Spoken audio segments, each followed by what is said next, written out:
Bom dia, irmãos. Graça e paz do nosso Senhor Jesus. Quero convidar a igreja, enquanto nossas crianças estão saindo, quero convidar a igreja a abrir a palavra do Senhor em João, Evangelho segundo João, capítulo 1, versículo 14.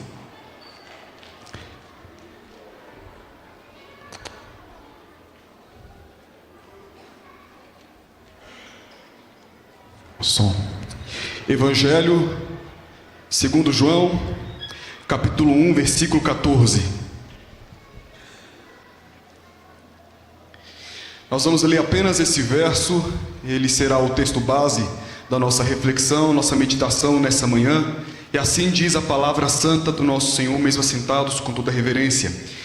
E o Verbo se fez carne e habitou entre nós, cheio de graça e de verdade, e vimos a sua glória, glória como do unigênito do Pai. Amém? Amém. Meus irmãos, uma pergunta para a nossa reflexão. O que um jardim, um deserto, um monte e uma pessoa têm em comum? O que um jardim, o deserto, um monte e uma pessoa têm em comum? Essas coisas têm em comum quando lemos a palavra de Deus, que todas elas foram palco da manifestação da presença e glória de Deus. Nesses lugares, o Senhor estabeleceu o seu santuário, presença real e manifesta, Deus entre o povo, Deus com o seu povo, Deus trazendo mais de si para aqueles a quem Ele tanto ama. Vamos pensar um pouco, andando pela palavra de Deus, um pouco sobre esse tal jardim, esse deserto, esse monte e, por fim, essa pessoa. O santuário, o primeiro santuário que esse mundo viu, o primeiro palco da manifestação da glória de Deus foi o Éden. O Éden foi uma região que o Senhor construiu. E ali na parte oriental do Éden, Gênesis 3, versículo 24, Deus colocou um jardim, Deus plantou um jardim. E esse jardim era na criação, esse jardim era naquele contexto um jardim-templo, um jardim-santuário, lugar onde Deus e o homem poderiam viver em comunhão. A palavra do Senhor nos ensina, Gênesis capítulo 3, versículo 8, quando ouviram a voz do Senhor, que andava no jardim pela viração do dia, esconderam-se da presença do Senhor, o homem e a sua mulher, entre as árvores do jardim. A presença do Senhor era real naquele local, e é descrita como que Deus andando no jardim. Também é dito aqui o momento específico do dia em que Deus andava pelo jardim, que era na viração do dia. E também aqui faz uso dos meios sensoriais da humanidade, porque é dito que o homem podia ouvir a voz do Senhor enquanto passeava pelo jardim, comunhão, intimidade. E o termo que apresenta aqui em Gênesis 3, 8, para andar, é o mesmo termo que descreve tanto o caminhar de Enoque, de Noé, de Abraão, de Samuel e outros, indicando então comunhão com o Senhor. O Éden, o jardim do Éden, o jardim-templo, o jardim-santuário, ele é um protótipo de um santuário maior e eterno, mas ainda assim um santuário, ainda assim um lugar de encontro. O tempo passou, e isso aconteceu também no deserto. Quando nós passamos as folhas da Bíblia, nós encontramos em Êxodo o povo de Deus no deserto. O povo de Deus vivendo e experimentando essa presença de Deus real e tangível. E existia um propósito claro. O propósito não era apenas a libertação do povo das garras de Faraó e do Egito, mas era a libertação de um povo social e política e também a restauração da adoração no meio deles. Porque nós encontramos por diversas vezes na boca de Moisés a seguinte afirmação: deixa ir o meu povo para que me celebre uma festa no deserto, Êxodo 5:1. Depois, deixe ir o meu povo para que me sirva no deserto. Aí temos Êxodo 17:16, Êxodo capítulo 8, versículo 1, versículo 20, Êxodo capítulo 9, versículo 1, versículo 13, Êxodo capítulo 10, versículo 3, todas essas citações falando a mesma coisa: deixa ir o meu povo para que eles me adorem, para que eles me sirvam no deserto, para servir, para que me celebre uma festa no deserto. Todas essas expressões evocam o conhecimento de que Deus queria de fato a ser adorado por aquele povo. E ali no deserto, Deus estabelece com o seu povo, primeiramente, a tenda do encontro, um lugar onde o Senhor conversava com Moisés. Logo depois disso, Deus estabelece e dá instruções detalhadas de como construir o tabernáculo, incluindo os materiais e as medidas exatas para cada parte. E o tabernáculo foi usado como símbolo da presença de Deus até os dias de Salomão. No deserto, Deus estabelece encontro com o seu povo. Não apenas no jardim, mas no deserto, Deus estabelece santuário para o seu povo. Um lugar onde o seu povo possa, de fato e verdade, viver em comunhão com Ele. O tempo passou. Passou o tempo dos juízes, vieram o tempo dos reis, e no tempo de Salomão, conforme 1 Reis, capítulo 6, nós temos ali Salomão, e o texto diz: no ano 480, após os filhos de Israel saírem da terra do Egito, no 4º ano do reinado de Salomão sobre Israel, no mês de Ziv, que é o 2º mês, ele começou a edificar a casa do Senhor.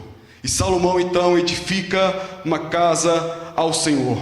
Esse primeiro templo foi construído no reinado de Salomão e lamentavelmente foi queimado, conforme 2 Reis, capítulo 25, versículo 9. Ele foi queimado por Nabucodonosor II. Depois de 70 anos, o povo exilado na Babilônia, o povo retorna, e Deus deu àquele povo o privilégio de, outra vez, erguer o templo, sob o comando de Zorobabel, e em 516 eles conseguiram levantar um templo que outrora havia sido destruído.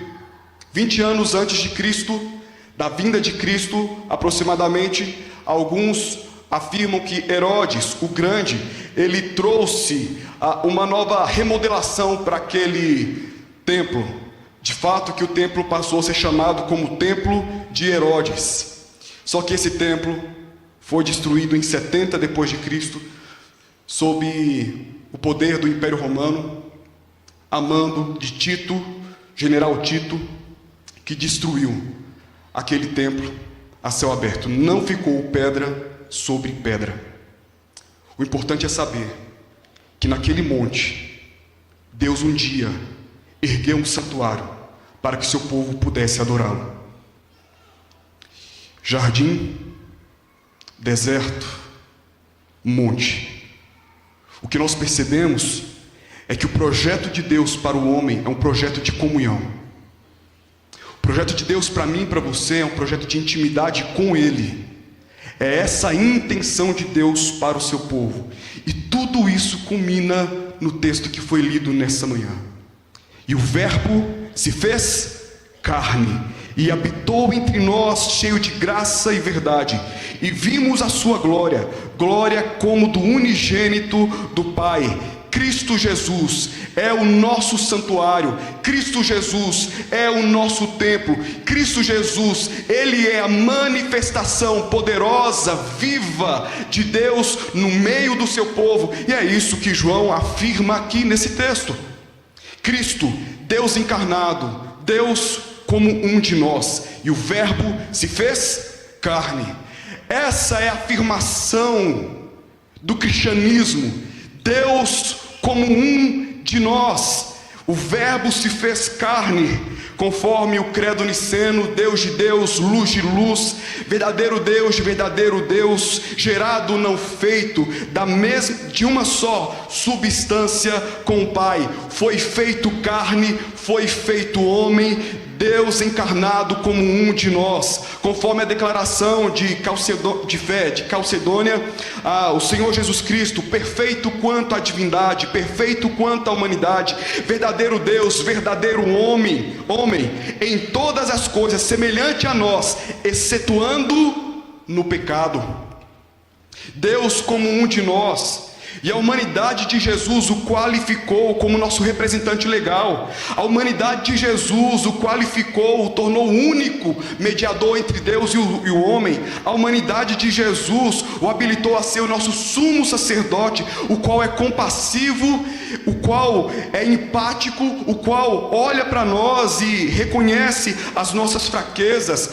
Jesus, esse Deus homem, ele é um modelo perfeito de caráter, de conduta, conforme encontro em 1 Pedro, capítulo 2, versículo 21. Cristo Jesus é santuário de Deus para mim e para você. Ele é Deus andando com os homens, sendo como um de nós. Sendo como um de nós. E o texto também nos ensina que Cristo Jesus, ele é Deus presente entre nós, entre o seu povo, porque o termo que João apresenta é e habitou entre nós. E habitou entre nós. Esse termo no hebraico, no grego, traz a ideia de tabernacular. Habitar aqui é tabernacular, indicando aquela presença de Deus ali do Antigo Testamento, onde o Senhor havia estabelecido um tabernáculo no meio do deserto. E agora, mais uma vez, a presença de Deus é real no meio do seu povo, porque Cristo Jesus habita, Cristo Jesus está tabernaculando. Essa é a realidade da nossa comunhão. Esse termo tabernacular, em algumas outras línguas, é necessário, para entendê-lo, é necessário usar algumas expressões, como comer da mesma panela, entrar pela mesma porta, indicando essa intimidade e comunhão. Foi sobre essa verdade que profetizou, por exemplo, Zacarias: canta e exulta, ó filha de Sião, porque eis que venho e habitarei no meio de ti, diz o Senhor. Foi sobre isso que profetizou Isaías, capítulo 57, versículo 15, quando ele diz: porque assim diz o alto, o sublime, o que habita a eternidade, que tem nome de santo, habito no alto e santo lugar, mas também habito com contrito e abatido de espírito. Cristo entre nós. Cristo é o santuário, Cristo é a presença de Deus, Deus morando com os homens, presença santa. E para finalizar, Cristo, Deus acessível, apesar de nós, porque o texto continua dizendo: ele habitou entre nós, cheio de graça e de verdade, cheio de graça e de verdade. O que eu, o que você, o que nós merecemos, certamente não é graça. Ele habitou entre nós cheio de graça e de verdade. Eu quero fazer aqui um comparativo aos antigos santuários. Por exemplo, quando a tenda da congregação, o tabernáculo, foi inaugurado, Êxodo capítulo 40, do versículo 34 ao 35, fala que uma nuvem cobriu toda a congregação, e a glória do Senhor encheu o tabernáculo, de maneira que Moisés não podia entrar na tenda da congregação, porquanto a nuvem permanecia sobre ela, e a glória do Senhor encheu o tabernáculo. Algo semelhante aconteceu na inauguração do templo, na época de Salomão, porque 1 Reis capítulo 8, do versículo 10 ao 11, diz assim: tendo os sacerdotes saído do santuário, uma nuvem encheu a casa do Senhor de tal sorte que os sacerdotes não puderam permanecer ali e ministrar por causa da nuvem, porque a glória do Senhor enchera a casa do Senhor. quando o Verbo tornou-se carne, a presença gloriosa do Senhor, essa mesma que inundou aqueles antigos santuários, essa mesma presença gloriosa está ali em Cristo Jesus, revelando-se cheio de graça e de verdade. Ou seja, todos aqueles que têm contato com esse santuário, a saber, Jesus é inundado por essa graça e verdade. Todos aqueles que têm contato com Jesus é cheio dessa graça e verdade. Todos esses que habitam em Cristo Jesus é cheio de graça e verdade. Amém? É isso que reserva para mim e para você quando nós vivemos, habitamos e estamos em consonância com esse Cristo, que é o nosso santuário. Não mais um santuário feito por mãos humanas, não mais um santuário estabelecido por nossos engenheiros, não, mas um tabernáculo dado por Deus, Cristo Jesus, o Verbo encarnado que veio ao mundo, sendo para mim e para você Deus conosco, Deus como um de nós, Deus acessível, presença da glória, presença real e plena de sua graça e verdade. Jesus é superior ao jardim, e ele foi indicado pelo jardim. Jesus é superior ao tabernáculo, e ele foi indicado pelo tabernáculo. Jesus é superior ao templo, e ele foi tipificado, indicado pelo próprio templo. Jesus Cristo é santuário vivo, presença de Deus em nosso meio, comunhão restaurada, acesso à graça e à verdade, e a confiança de que Deus está comigo e contigo, com todos nós, o seu povo. Afinal, é sobre isso que é o Natal. Verbo encarnado, Deus presente, nós nele e ele em nós. Que Deus nos abençoe.